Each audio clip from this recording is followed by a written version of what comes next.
Ladies and gentlemen, thank you for standing by and welcome to the Veeva Systems Fiscal 2021 Third Quarter Results Conference Call. At this time, all participants are in a listen-only mode. After the speaker presentation, there will be a question and answer session. To ask a question during the session, you will need to press star and then 1 on your telephone. If you require any further assistance, please press star 0. I would now like to hand the conference over to your speaker today, Heather Garrett, Senior Director, Investor Relations. Thank you, and please go ahead. Good afternoon, and welcome to Veeva's Fiscal 2021 Third Quarter Earnings Call for the quarter ended October 31st, 2020. With me on today's call are Peter Gassner, our Chief Executive Officer, Paul Shawah, EVP Strategy, and Brent Bowman, our Chief Financial Officer. During the course of this conference call, we will make forward-looking statements regarding trends, our strategies, and the anticipated performance of the business. These forward-looking statements will be based on management's current views and expectations and are subject to various risks and uncertainties, including those related to the impact of COVID-19 on our business, the life sciences industry, and global economic conditions. Our actual results may differ materially. Please refer to the risks listed in our earnings release and the risk factors included in our most recent filing on Form 10-Q, which is available on the company's website at www.veeva.com under the Investors section and on the SEC website at www.sec.gov. Forward-looking statements made during the call today are being made as of today, December 1st, 2020, based on the facts available to us today. If this call is replayed or viewed after today, the information presented during the call may not contain current or accurate information. Veeva disclaims any obligation to update or revise any forward-looking statements. We will provide guidance on today's call, but will not provide any further guidance or updates on our performance during the quarter unless we do so in a public forum. The guidance we will provide today is in part based on our current assumptions as to the macroeconomic environment in which we will be operating in the future, including the timing and pace of recovery from any negative effects caused by COVID-19. Such matters that are beyond our control and our assumptions may not be correct and may change rapidly. On the call, we will also discuss certain non-GAAP metrics that we believe aid in the understanding of our financial results. A reconciliation to comparable GAAP metrics can be found in today's earnings release and in the supplemental investor presentation, both of which are available on our website. A reconciliation can also be found as an exhibit to the Form 8-K filed with the SEC just before the call. With that, thank you for joining us, and I'll turn it over to Peter. Thank you, Atto. Before we get started, I'd like to extend our sympathies to everyone affected by the pandemic and our gratitude to all those working to help in so many ways, including our customers. The industry has produced effective vaccine candidates, rapid diagnostics, and approved treatments, all in a matter of months. We are proud to be working with these amazing companies, and I'm proud of how the Veeva team has stepped up to help. Now, turning to Q3, we had another quarter of consistent execution and results ahead of guidance. Total revenue was $378 million, up 34% year over year.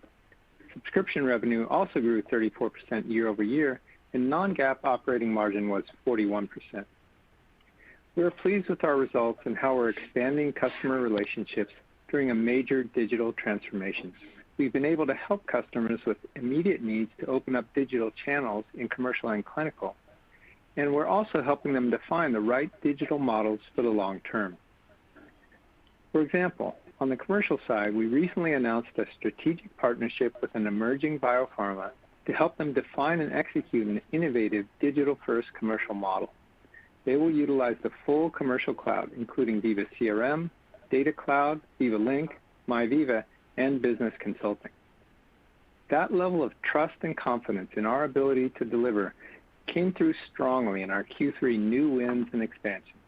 We added 19 new CRM customers, our biggest quarterly increase yet. We continued to grow market share and had multiple international expansions in CRM with existing customers. We also progressed well in our newer areas, including Data Cloud, MyVeeva for Doctors, and Veeva Link. We expect these products will set us up for a long runway of growth in commercial. It's an exciting time in commercial and a time of change. We think our customers can generate meaningful productivity gains over the coming years as they increasingly leverage digital. We're excited to enable that transformation through our technology. For Veeva Vault, we've seen significant progress in Development Cloud adoption. Customers are increasingly purchasing multiple products at once, including a recently announced top 5 pharma who selected Veeva Vault products in clinical operations, quality, and regulatory. This is a major transformation which they will implement over the next 2 to 3 years. We're also seeing more customers expand Vault usage within each area of Development Cloud. In clinical operations, Vault CTMS had a standout quarter. We now have more than 75 customers, including 6 of the top 20, that have chosen to standardize on Vault CTMS. This is a remarkable pace of adoption, given the product was launched just over 3 years ago. This rapid uptake is based on the trust we've built in clinical operations with Vault eTMF and the power of having a unified suite for clinical operations. An area of clinical I'm particularly excited about is Veeva Clinical Network, where we're bringing real innovation to the industry to help advance the move to paperless and patient-centric clinical trials. Clinical Network connects sponsors, sites, and patients and has the potential to fundamentally change how the industry conducts trials. We announced our first Clinical Network application, Veeva Site Connect, to connect sites and sponsors, and in Q3 closed our first top 20 customer for Site Connect. In quality, we had 20 net new customers select Vault QualityDocs, and we now have 12 of the top 20 pharmas as QualityDocs customers. Safety also continues to progress well with our early adopters, and we added 4 new customers. We also started our first safety AI project in the quarter. Outside of life sciences, as the pandemic continues to drive changes in consumer goods and cosmetics, companies are looking to us for agile global solutions that can help them quickly adapt. This dynamic drove a major win in Q3 with another large CPG customer. We also brought together nearly 800 leaders from across consumer goods, cosmetics, and chemicals for an online quality and regulatory summit to share best practices and insights. Overall, we are pleased with our growing reach and momentum in these industries. Now I'll share some additional thoughts as we look ahead to next year. On the commercial cloud side of the business, customers will find new ways to be more efficient by adopting our digital solutions. We believe this will likely drive field force reductions in the neighborhood of 10% over the coming year. At the same time, we expect to increase market share in CRM and see further adoption of CRM add-on products such as Engage, Events, and Align. We also expect greater adoption for Veeva Link, and it will be an important early adopter year for Data Cloud and MyVeeva. We expect Vault to continue its strong growth, particularly Development Cloud, with progress across the board in clinical, quality, and regulatory. It's still early in terms of revenue for CDMS and safety, but we have very strong early adopter momentum and broad customer interest, which will serve us well in these large markets in the coming years. We're also excited about the future of Clinical Network. And we expect another year of consistent growth outside of life sciences in CPG, chemicals, and cosmetics. And finally, I'd like to update you on our proposed conversion to a public benefit corporation. We have completed our communication process with customers and investors, and the feedback has been largely positive. We also completed the comment process with the SEC and are filing a revised proxy this week. We will hold a special shareholder meeting to vote on the proposed PBC conversion on January 13th. In closing, I'd like to say how proud I am of the Veeva team for the exceptional teamwork, flexibility, innovation, and execution throughout the year. It's that combination of trust, great people, and great products that has put us in a position to really help the industry during this time of change. Now, I'll turn it over to Brent for a financial update. Thanks, Peter. Q3 was a quarter of very strong execution. Bookings and services performance were both better than expected, with notable acceleration in Development Cloud applications like CTMS and QMS that are early in the reference selling cycle. This led to outperformance in both subscription and services revenue. This strong demand in bookings and services also led to a calculated billings total that was $26 million above our guidance for the quarter. Billings also benefited from better than expected billing duration for the business closed in Q3. Hiring performance in Q3 was also especially strong. We ended the quarter with 4,304 employees, a net increase of 280 from Q2.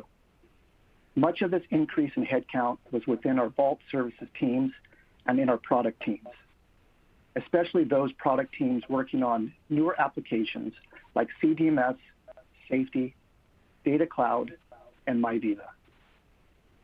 Q3 operating margin benefited from roughly 250 basis points of pandemic-related cost savings from reduced travel and customer events that have moved to virtual, a level similar to the previous quarter. We anticipate a comparable benefit to operating margins in Q4 and into the beginning of next year. Turning to guidance for the fourth quarter. Total revenue is expected to be $378 to $380 million, with subscription revenue of roughly $315 million and services revenue of $63 to $65 million. Note that this implies a sequential drop in services revenue of about $10 to $12 million from the third quarter.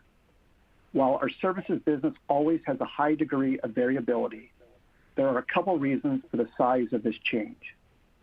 The biggest factor is our normal seasonal pattern, resulting from fewer billable days around the holidays and our field kickoff. Our digital events business also has a similar seasonal pattern with fewer events around the holidays. Non-GAAP operating income for the fourth quarter is expected to be $136 to $138 million, a non-GAAP operating margin of about 36%. Note that while Q4 is typically a seasonally lower margin quarter, this year we expect incremental expenses related to additional data supplier contracts as we invest in our Data Cloud product. These expenses will appear in our cost of subscription services revenue line. We will also continue to aggressively hire as we scale to meet near-term demand and plant seeds for longer-term growth.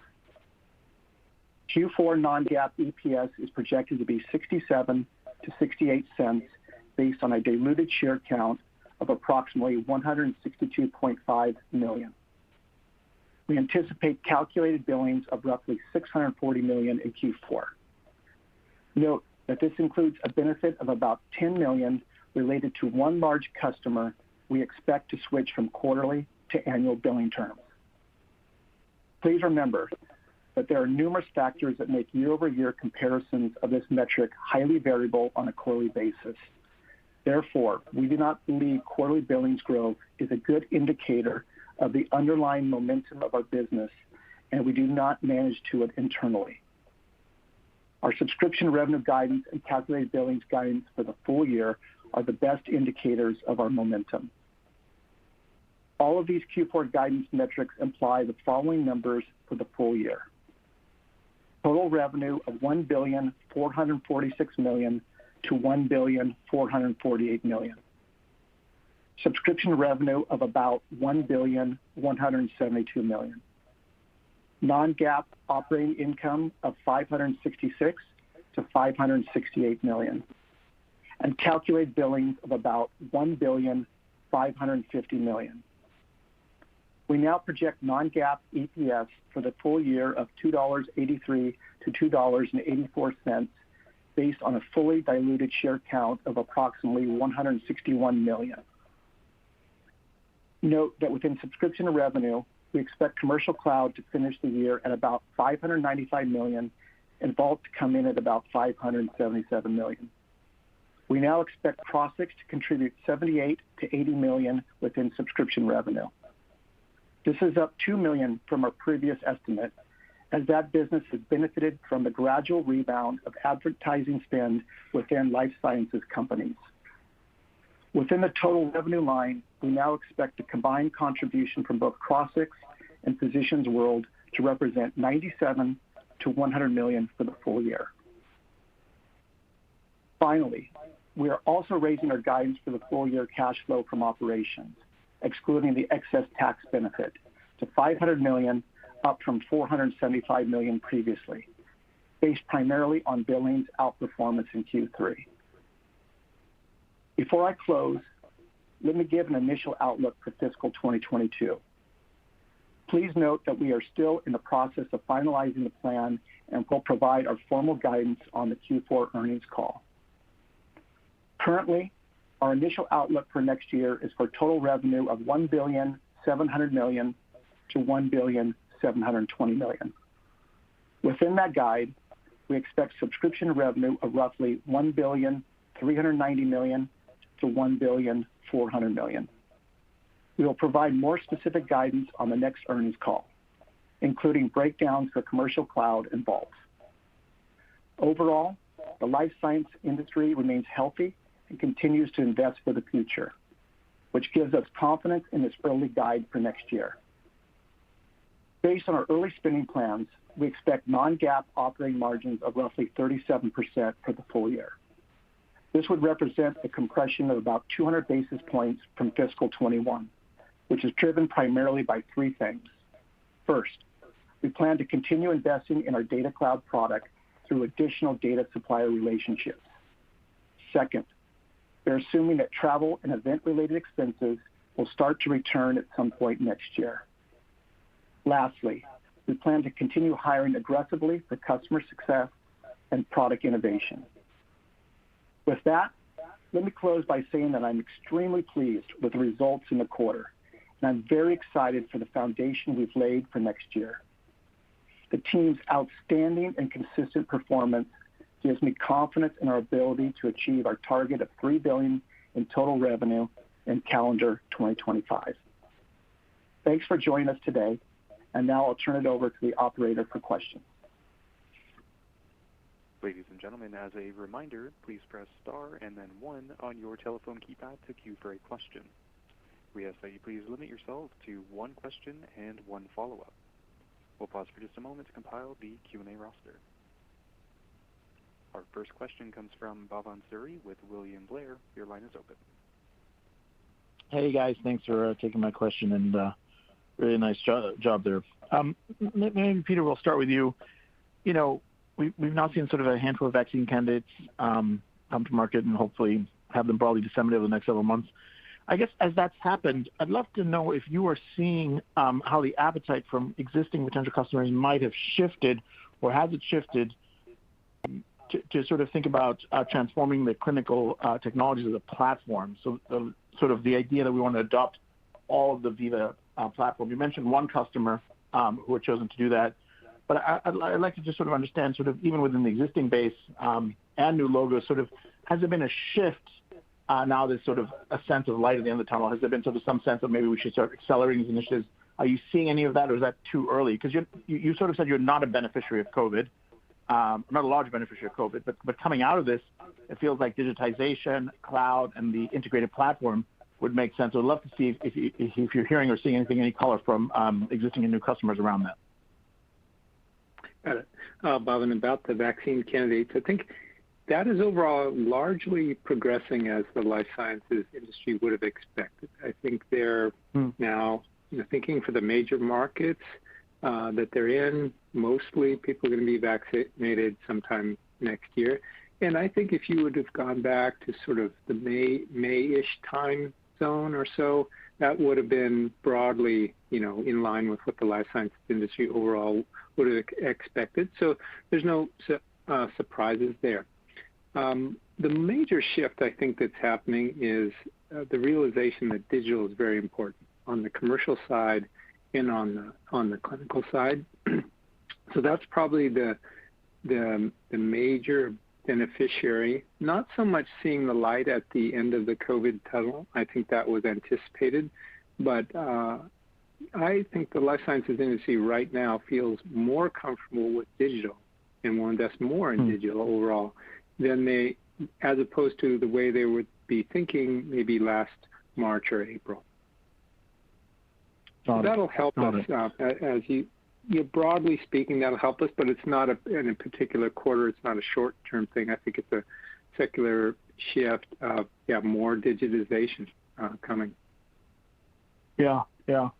And then just to follow up on that, you sort of talked about sort of the setup here, but I think of MyVeeva for doctors. Love to know any early takeaways. But MyVeeva for patients coming out, when you offer this level of connectivity that really isn't available today and make that flow of information better, I'd love to understand what you're hearing from your customers as you talk to them about MyVeeva for Patients, sort of the excitement, the interest levels.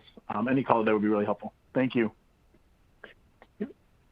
Yeah, it's really helping MyVeeva, both MyVeeva for doctors, MyVeeva for patients, is about helping our customers connect more efficiently with their customers. So there is a lot of enthusiasm there, but there's heavy change management as well. So that's something that'll take some time to work through. So it's a business process change, particularly on the clinical side, lots of technology, and on the commercial side. So I think slow and steady uptake there, because that's a major shift. So too early to give it any type of a ramp. Fair enough. Nice job, guys. Thanks for taking my questions. Thanks. Our next question is from Christopher Merwin with Goldman Sachs. Your line is open. Hi, thanks so much for taking my question. I wanted to ask you about the growth in CRM customers. I think you had a record increase of 19 new customers. Was that more commercial, kind of smaller commercial ones, or just curious any other detail you could share about that nice step up there in customer count? Thanks. Yeah, Christopher, thanks. This is Paul. We're really pleased. The 19 that Peter referenced was 19 net new CRM wins. So this is in the core CRM space, and we're seeing that really great strength in our U.S. SMB market. So these are, many of them are pre-commercial companies that are looking to launch. Others are those that have a legacy CRM system and they're choosing Veeva. And I think there's a couple things that are driving this. One is, the industry is looking to become more digital and more efficient, and they trust Veeva as the partner to get them there, because we've delivered on that over the last several months and over several years, really. And I think the other thing is, just the trust in Veeva as a strategic partner. So they need to get to digital quicker, and they're relying on Veeva as a partner to get them there. So great momentum in CRM. We've had, so specifically those are kind of net new CRM wins. Got it. Maybe just as a quick follow-up to that, have you seen better and better add-on adoption with those lands? And are those customers landing larger than they have before? Or anything you'd call out there? We do, in fact. So what is typically happening today, which is different than, let's say, 1 or 2 or even 3 years ago, is companies 3 or 4 years ago may have come in looking for a CRM system, and they walked away with CRM and maybe 1 or 2 add-ons.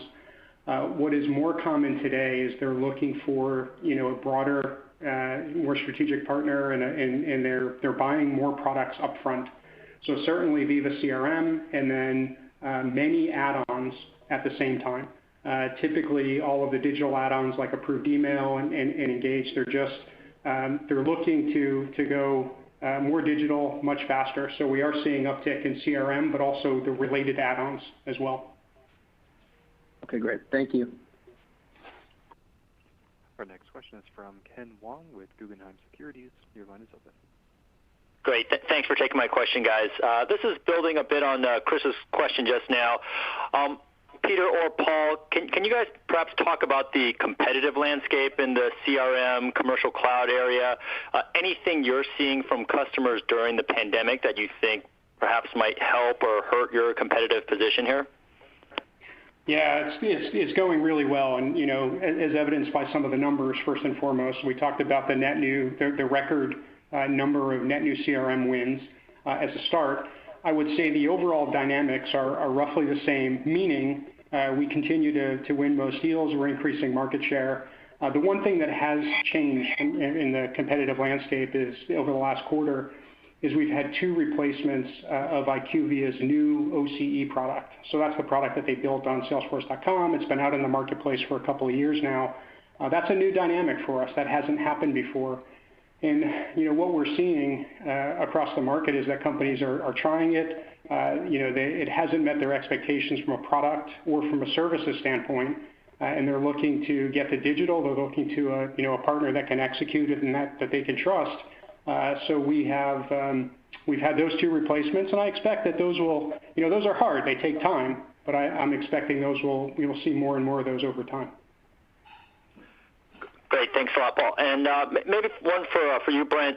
You touched on some gross margin headwinds as you guys start to build up the Data Cloud product. Just wondering if you might be able to help quantify what that hit might be to gross margins. And as we think about our numbers going forward, is that more of a one-time hit? Is that something that will continue to build over time? And any color there would be helpful. Yeah, as we look at gross margins going out, and there's a number of investments. So you mentioned the Data Cloud. That is something that will be building over time, over a couple years. And we're not going to break out specifically how much that will be, but that's been factored in to our op margin projections for next year, our guide, as well as factored into our 2025 guide. So I guess I'd leave you with that. From that perspective. Great. Thanks a lot. Our next question is from Brian Peterson with Raymond James. Your line is open. Hi, everyone. Thanks for taking the question. So I actually wanted to start with the efforts outside of life sciences. You referenced another large CPG win this quarter. I'm not sure who wants to take this, but I know there's a gradual kind of go-to-market build, focus on early adopters, but has the inbound interest from large customers been quicker than you would have expected? And does that potentially accelerate that timeline on the go-to-market side? Hi, Brian. I would say not quicker than I expected. This is a relatively, it's a very sticky application area that we're in there, quality and manufacturing, regulatory claims management. So it's, hard to get in and hard to get out. So it's not something that they will jump on. So it's steady. It's how we expected it.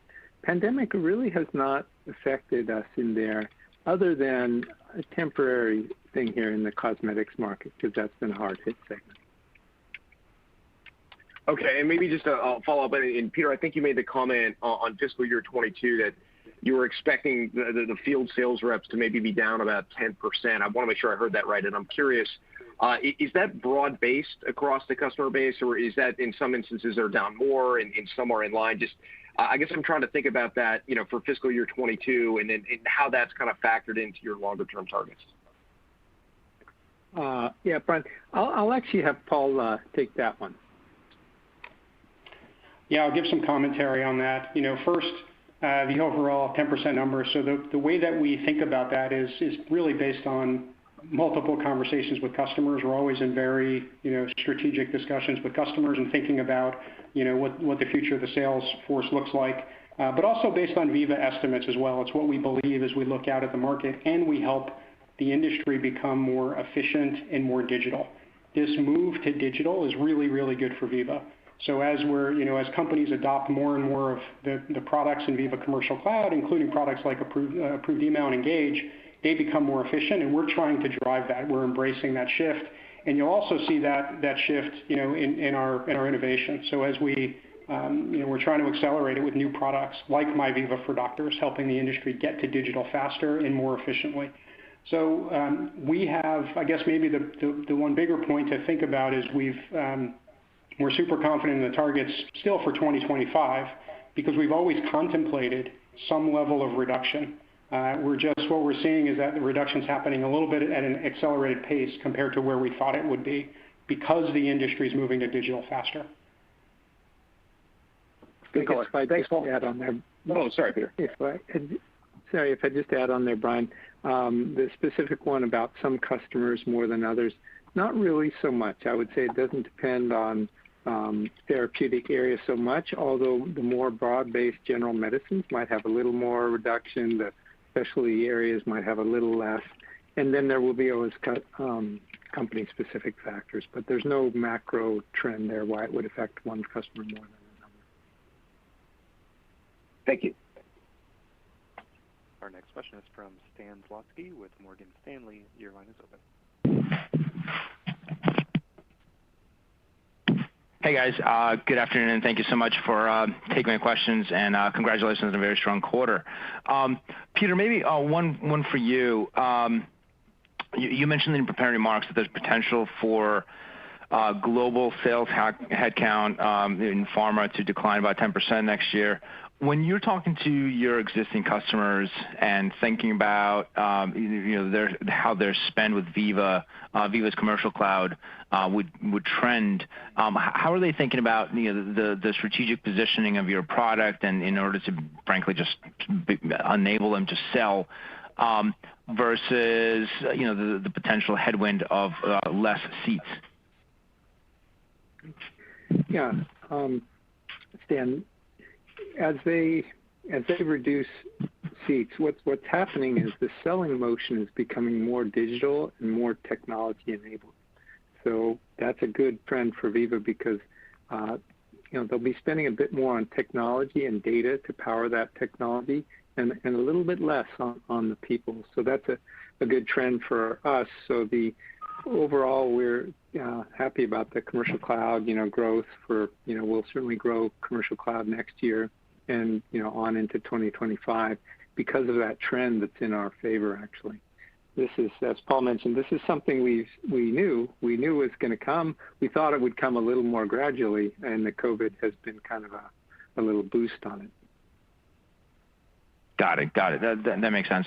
And then on billings duration, I would guess this is for Brent. You mentioned that you saw a little bit of a benefit in Q3 to billings due to slightly longer duration. Could you dig into that a little bit, and anything to note on FX or anything else one time that you saw in Q3 billings?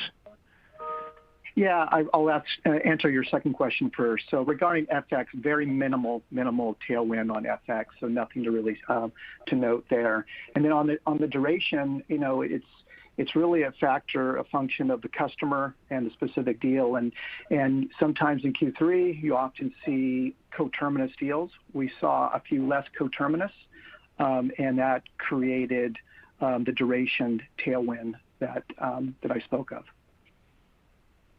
Perfect. Thank you so much. You bet. Our next question is from Rishi Jaluria with D.A. Davidson. Your line is open. Hey guys, thanks for taking my questions and nice to see continued strong execution. I wanted to start maybe with talking about CRM Engage. At the virtual analyst day recently, you gave us some really impressive numbers on Engage meetings growth this year. I think you said 891% growth on Engage meetings started when you gave that number. Just how should we be thinking about that? How should we think about traction with the Engage business next year, especially as the Engage meetings free period ends December 31st, and kind of putting that in context as well with the commentary around the 10% reduction in the field sales force that you expect next year. Then I've got a follow up. All right, let me take that one first. So, the Engage trend continues to go really well. Companies are continuing to adopt. They're continuing to learn how to use it. Right. This is a change. There's a lot of change management involved in becoming more digital. So our customers are getting better. We're helping them. We're providing not only the software and the technology, but also the domain expertise and the business guidance around doing Engage and using it really efficiently. Our customers are seeing value. We're well into that, into the discussions around renewals. Those are happening. As you know, the free period ends at the end of the year. We expect the majority of companies that started with free Engage are going to continue in the next year because it's working. The product is working in the marketplace, and they trust us as a strategic partner. So most companies will continue with that. Your question was also about next year. I do expect that most companies will continue, but they won't get to full deployment this year. They'll reach a significant amount of their users, but I think most companies you'll see also expansion opportunity next year and even into the year to follow as well. Okay, got it. That's helpful. And then just on the preliminary outlook for next year. I guess a little surprised on seeing the subscription revenue target, because that's closer to 19% growth, and I know historically there's been kind of the discussion of sustaining a 20% plus subscription growth rate for the foreseeable future. Just want to maybe get a sense for what assumptions are baked into the outlook on the subscription front, right? I mean, especially talking about the fact that you're on target to do 24% organic subscription growth this year, ex Crossix and Physicians World, and talking about 19% growth next year. Maybe help us understand that and any moving pieces that might be baked into that. Sure, happy to. So first, very pleased by the strong demand and their ability for us to drive customer success. So this guide for next year lines us up very well for us to hit our 2025 targets. Not going to get into any splits regarding what's under the hood on that. That's, as typical, that will come in our Q4 call. So I'm not going to give you any color around that, but we are very positive and feel good about the growth we're seeing in the Vault space, as well as the continued growth in the commercial space. All right, great. Thank you, guys. You bet. Our next question is from Sandy Draper with Truist Securities. Your line is open. Thanks so much. A lot of my questions have been asked and answered. So maybe just one on the data acquisition and the cost there. When you're looking at finding new data sources and connections, are you trying to go to customers or data sources that others aren't, in the sense that you're going to try to get exclusive rights to data? Is this data sources that other people are also getting, you just need to add it? Or are you able to sort of get it through data connectivity or system connectivity and find it in a way that others can? I'm just trying to understand the approach to building that data set and how to think about, I know you're not going to specifically carve out costs, but how to think about cost versus what you're paying versus what maybe a competitor might pay. Thanks. Yeah, I'll take that one. We'll keep that a little bit close to the vest, our data acquisition, data production strategy. So that's a bit of proprietary things that we're doing that's very unique to Data Cloud, and that's one of the reasons why we really think we found a jewel in Crossix, in the Crossix data platform, because the way it ingests, the way it matches the patient data is quite unique. So, but I will give you some broad brush. We hope to come in, data costs less than our competitors, and we hope to have more data sources, so multiple triangulations of each different data transaction in the healthcare system. Because when you think about it, when there's interaction between a patient and a doctor and a payer, multiple people have copies of that information. Because of our technology, we're able to piece that together, so we get multiple views on it, and at a lower cost because we're not dependent on any one particular view. So we're very happy about that. And then if we step back, what is actually going on with Data Cloud? It's a real difference in how we're making this data, the data products. It's as different as moving from client server to cloud software. So we're focusing on the longitudinal patient data, the real picture of the patient as they flow through healthcare events, and the same longitudinal view from the prescriber's point of view too.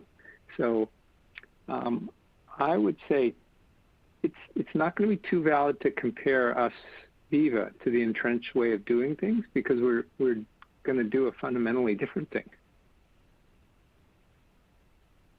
Got it. That's really helpful. I guess that maybe will lead me to my follow-up, Peter. In terms of, so it sounds like once you have to build a data set, but there may be an education process, because the entrenched way of doing things is by definition entrenched, and so you're going to have to get behavioral change and get people to change things that they've been doing for years and years and years. So I guess the first step is build a data set to a point, and then it's really educating the market about why you think you're going to have something better. Is that a reasonable way to think about it? Absolutely. It'll follow the classic early adopter cycle that you find when you're doing true innovation, because you'll have to find those people that want to be early on the product maturity life cycle, but also open to a way of doing things fundamentally different. Now, oftentimes that'll happen with small biotechs. We're really, really looking for that edge. You'll find that the larger companies may be more conservative, and maybe rightly so. They have a larger boat to steer, so it'll be gradual. I did want to connect the dots too between Data Cloud and our CRM wins. As Paul mentioned, customers looking for a product and a customer they can trust, which is true. but also especially these small biotechs, they're now seeing that vision of Data Cloud. Well, maybe I can get the complete commercial package together. Data, insights, analytics, technology, all from Veeva. So I think the Data Cloud business will have a positive effect on our CRM business over time, and it's already even showing today. Great. That was really helpful commentary, Peter. I appreciate it. Thank you. Our next question is from Saket Kalia with Barclays. Your line is open.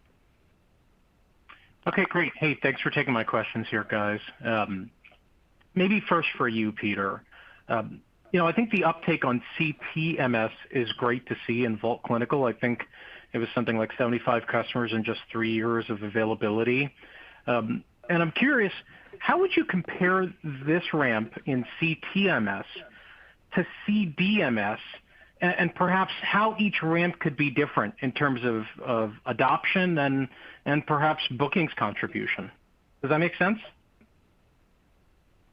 Yep. Sorry, I was trying to get myself off mute. Let's see. They are quite different applications. One thing is CTMS built. They were started roughly the same time CTMS in terms of the applications themselves at Veeva. CTMS maybe a year or a little more, year or so before CDMS. CTMS was built on the base of the clinical operations suite that we had from Vault eTMF. So that gave it a head start. And overall, CDMS is I would guess, a harder or a deeper application to build. So CTMS got mature faster than CDMS. Also, customers, when they go to CTMS, they go all in. That's the nature of it. You don't really run two CTMSs.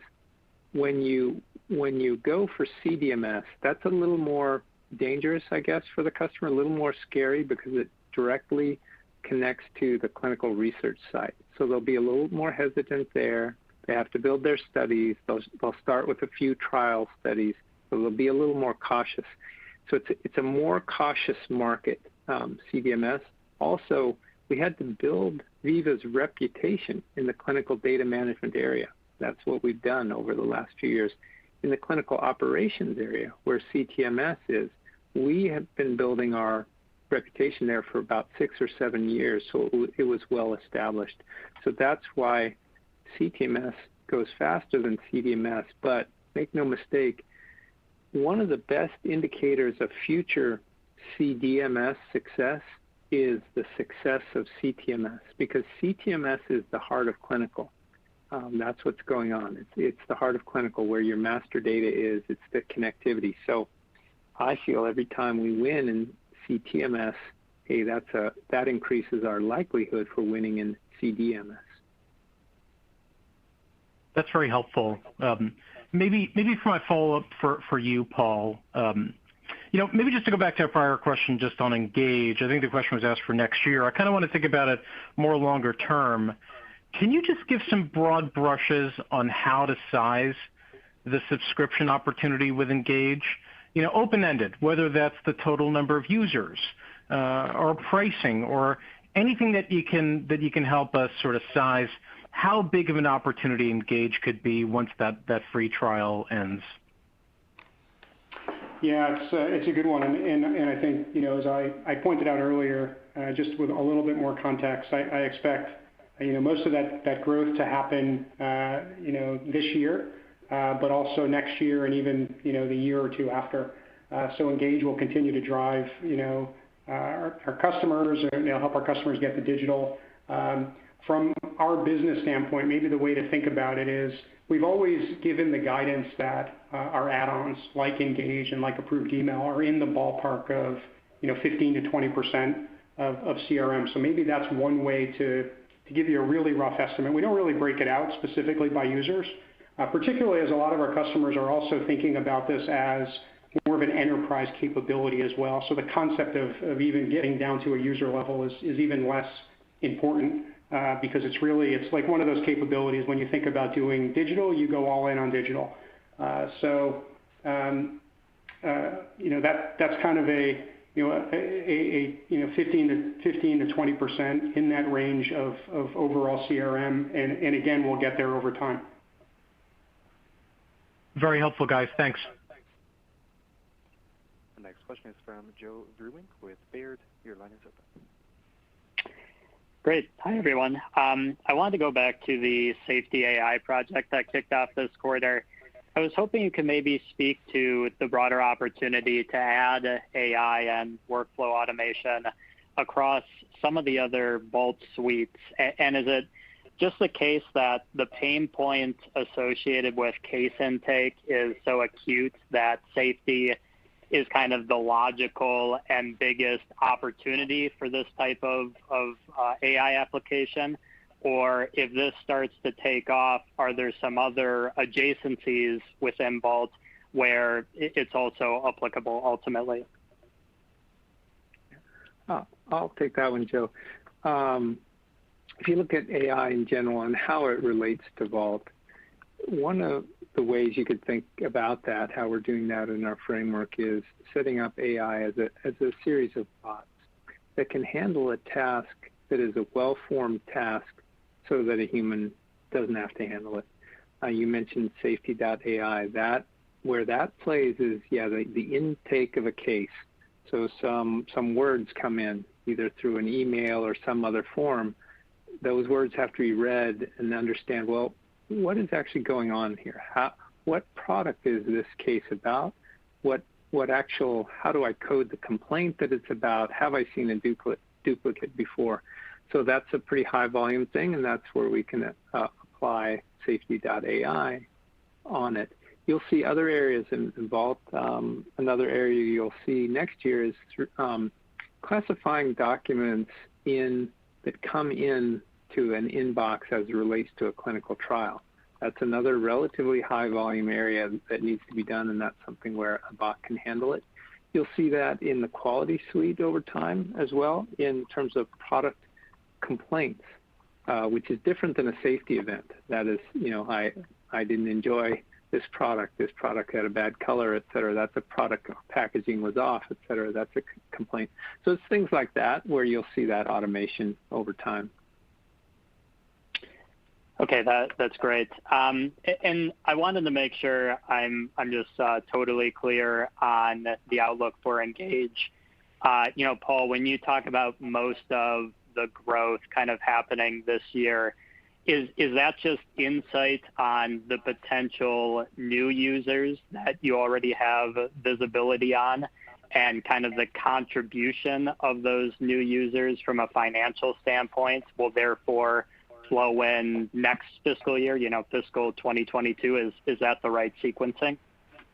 Yeah, so when I was referencing companies that have turned on free Engage and will continue to renew, and that will end up being the larger contribution. When you look at the overall size of the Engage market, the bump that we'll see this year will be larger than the bump that we see next year, and even perhaps the year beyond that as well, because many of our customers have turned on free Engage, and we expect the majority of them to continue with the renewal. So we'll see a significant increase this year, and then and over time, more and more of our customers, those same companies, will expand their usage of Engage, but also net new companies will happen as well. The companies that haven't turned on Engage yet, for whatever reason, will start to turn it on over time. And maybe, Joe, if I might be able to add, that'll manifest itself as a bump in billings this fiscal year, and then you will see that revenue contribution in fiscal year 22, just to be clear. Okay, great. Thank you.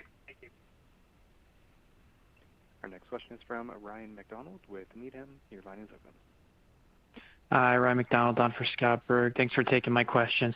At the Analyst Day, Brent, I believe you had slides showing modules per customer trends by year, with penetration increasing from 2.41 in fiscal 20 to 2.52 recently.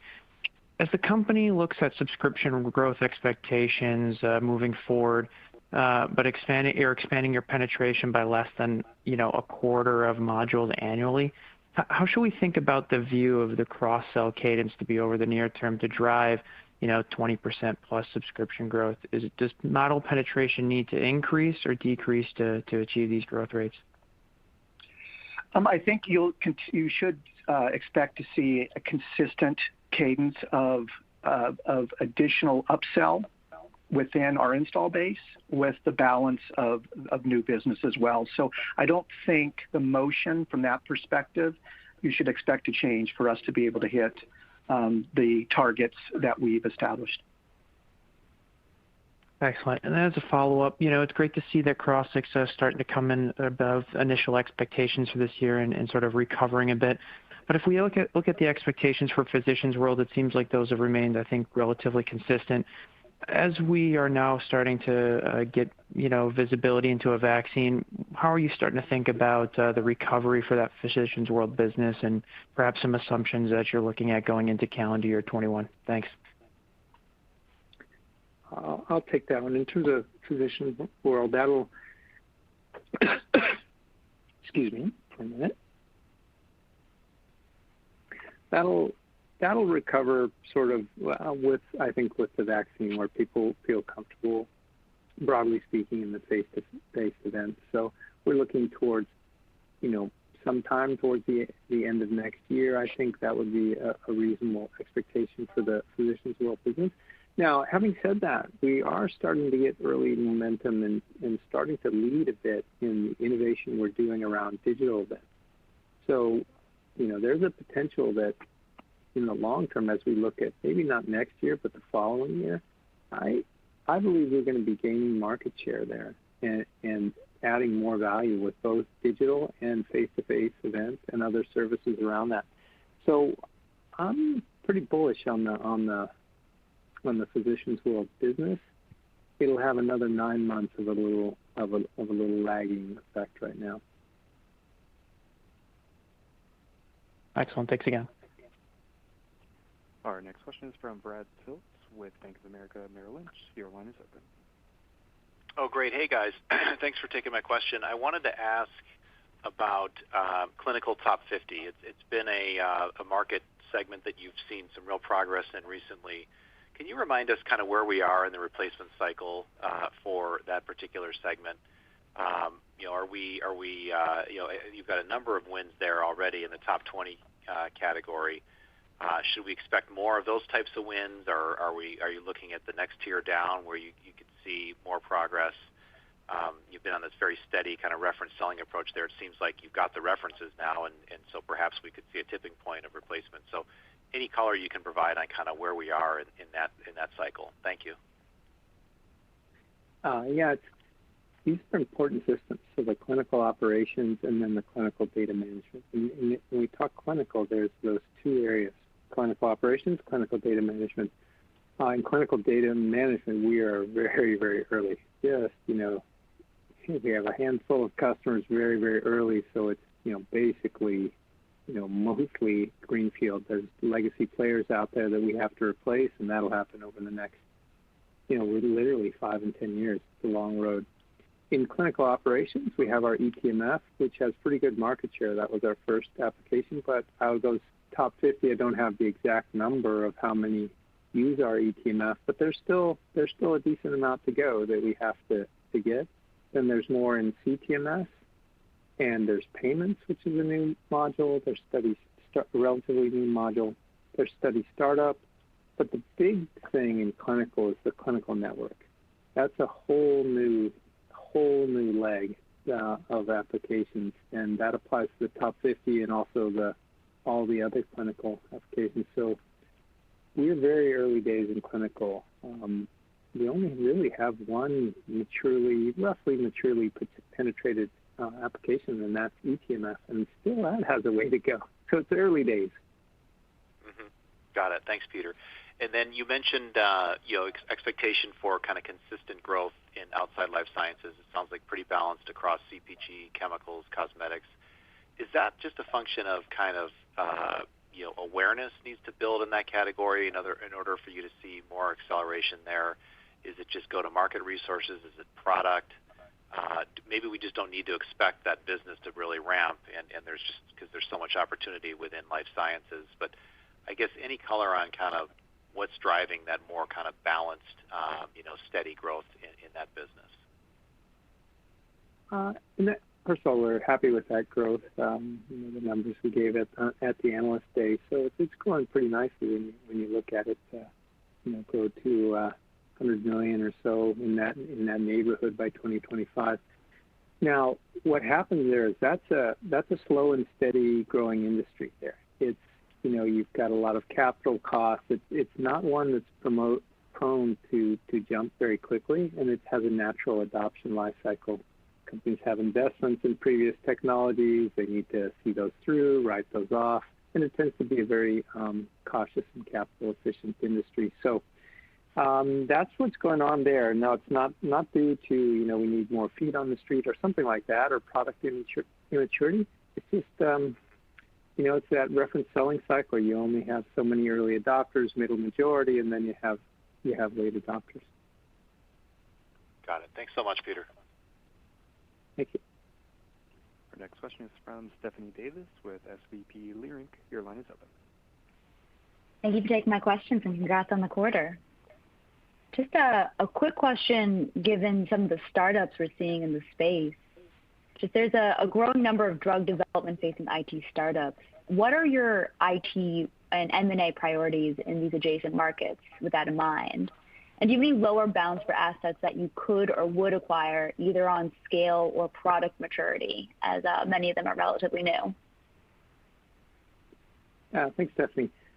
In terms of M&A, that's something we always keep our eye on, so we're always looking. In general, we would like to, if we can find something that is in a market that we would like to go into, and we can find a seed of innovation that will provide us with a boost, or a boost of either technology or knowledge, we will do that. Or where we can find something that's applied to a certain area, and we feel like we can acquire that asset, those people that fit with our culture, and then give them a bigger canvas to play on so that they can accomplish more. The best example I have there is with the Crossix. Crossix used for marketing analytics, but has a tremendous data platform behind it. When we combine Crossix with Veeva, then we can take on the full, life sciences data play, which is 10 times larger than the marketing analytics market there. So there's not a specific area that we're looking at or that I can talk about now, but we're always looking and keeping our eye on it. All right, understood. And then following up on some of the earlier questions about your data product, how real is the trend towards real world evidence, and when could we see maybe some offerings that are a little bit more laid out within your solution? Yeah, in terms of real world evidence, that's a real thing, right? You have your sort of non-real world or traditional data that might be used for sales compensation, targeting and planning, that type of thing. And then you have a real world evidence, which can be used in the commercial side, but also in the R&D side. So that is real. Our focus is not in the real world evidence. First, it's in the commercial data. So we got to get that right. Now, that asset we have in the Crossix data platform, absolutely is that going to be relevant for real world data in the future, and we will do it in a very innovative way. But first things first, and that's longitudinal patient data. So we'll get that going, and then we'll expand from there. So would you be more likely to sell off that data for now, or keep it to yourself and look at some innovation and development a little bit later? Oh yeah, we would not sell any raw data rights. We have spent a long time building that Crossix data network, that data platform, and we'll continue to build it and then build it. We use that for our internal use in our consulting group. They do use that, but then we'll use it to make products for customers. But it's not a type of thing where we would OEM or anything like that. All right, understood. Thank you, guys. Thank you. Our last question is from Sterling Auty with JP Morgan. Your line is open. Yeah, thanks. Hi, guys. So super high-level question to start.